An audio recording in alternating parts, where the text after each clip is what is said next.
Ayan, tawagin mo kasi kung ano yung mga sinasabi mo. Papuntahin mo yung mga ano. Patunay mo lang ano. Tinignan mo yung sinasabing biruan. Ano, biruan ba yun? Ano ba? Hindi ko naman alam kung biruan yun kasi araw-araw naman kasi nila ginagawa sa akin yung bunot na yun. Hindi ko naman siya makukonsider na biro kasi... O paano araw-araw? Hindi kailangan natin malaman. Ano ang mga ginagawa Ikaw mo siya sa'yo? sigawan, umiiyak na yung bata. Ano ba nangyari? Stress kasi ako eh. Paano minaltrato? Sino man ang minaltrato? Paano mo sinasabing minaltrato ka? Wait lang, bakit ka umiiyak? Hindi ko naman pinupoint siya na gano'n. Yung akin lang. Araw-araw kasi ako bunot dati. Araw-araw ko pinapayat ang maraming tao. Araw-araw ko iniisip kung ano yung kasalanan ko. Araw-araw nila ako pinagbabalaan na mamaya papagalitan ka na naman, mag-ready ka na. Naisip ko nun, bakit ano na naman kasalanan ko? Ayun naman kasi yung pinupoint ko. Tapos yung nag-SM na pinalood na sinasabi nila, yung nag-SM kami, kasama namin sila ni Ano pinapalood? Ba't ka pinapalood? Bunot na naman ako, pinapaload ako sa parking, tumatawa ako, bakit ka tumatawa? Bawal ka maging masaya. Pag malungkot ako, bakit ka malungkot? Ba't ka nakalungkot? Pinaload ako dun sa may sa may milk tea dun, kahit tanong mo pa kay Nika.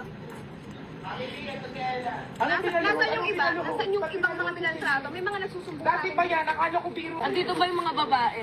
Nasaan yung binugbog? May binugbog dito eh. Wait lang, totoo lang sabihin ko lang sa lahat ng babae dito Sobrang nahihigit ako sa inyong lahat.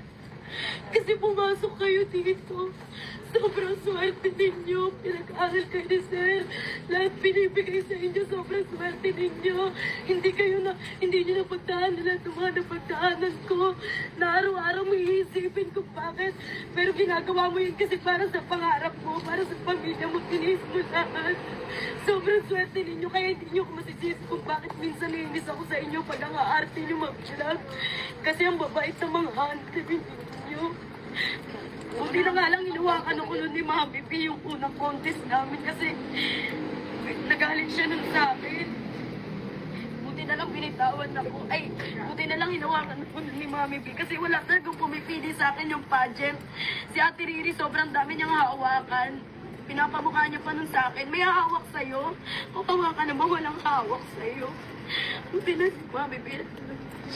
Bakit sino bang handle mo time na yun? Hindi ba okay na nag-ano mo kay Yuki? Naging relationship mo? Yung ba yung sinasabi pinaluluhod? Yung ba yun? Pero alam mo kung gano'n na. Alam mo na si Kuya Eric, di ba Ano po kasi, that time po kasi hindi ko iniisip na gano'n. Kasi kung trip-trip lang po yun, bakit sa akin, dapat sa akin lang nangyari, pero bakit sa kanya rin?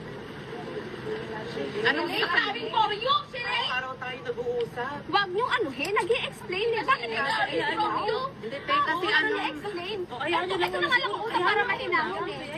Diba? Sabi ko nga siya mahinahon eh. Kaya ano ay na talaga, putang ina ko talaga, putang ina ko.